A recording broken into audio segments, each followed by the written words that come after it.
Hello बच्चों।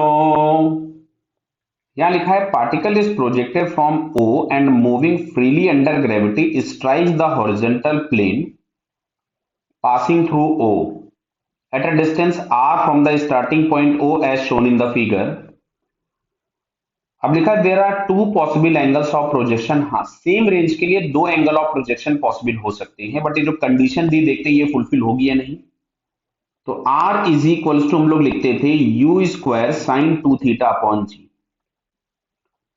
इसको मैं लिख सकता था R G upon U square is equals to sine of two theta. तो अब देखो, ये जो साइन टू थीटा होगा इसकी वैल्यू जो भी होगी मैक्सिमम होगी वन, बराबर है। तो हमेशा ये होगी लेस देन वन। अब सुनो, जब ये वन हो जाएगी तो थीटा इज इक्वल टू 45 के लिए तो वहां पे वो केवल एक ही एंगल पॉसिबल होगा, तो ये लेस देन वन होनी चाहिए।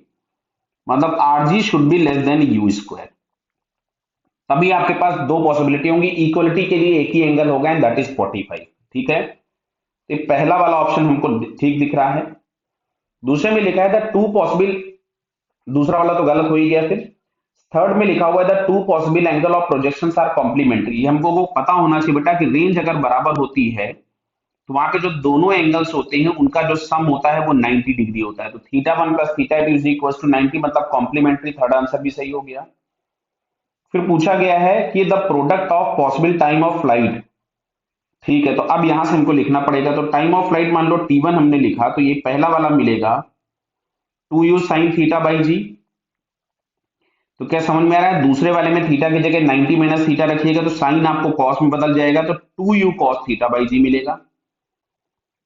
तो T1 इंटू T2 अगर हम लोग यहां से लिखते हैं तो 2 बाई जी तो मैं कॉमन निकाल देता हूं।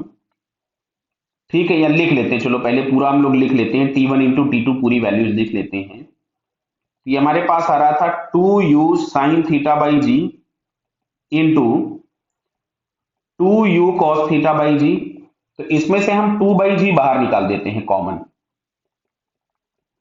तो 2 बाई जी बाहर निकाल दिया, u इंटू यू स्क्वायर हो जाएगा। एक वाले 2 को उधर ही रखा था, sine theta cos theta by G. तो बेटा ये समझ में आ रहा होगा कि ब्रैकेट में लिखी गई चीज जो है वो रेंज है, तो ये आपके पास हो गया 2r बाई जी। तो product of possible time of flight जो है वो 2r बाई जी। तो बेटा फोर्थ वाला ऑप्शन भी करेक्ट हो गया। तो इसके करेक्ट आंसर हम लोगों के पास कौन कौन से हो गए? One, third and fourth. तो these three options are correct. Okay बेटा, ऑल द बेस्ट।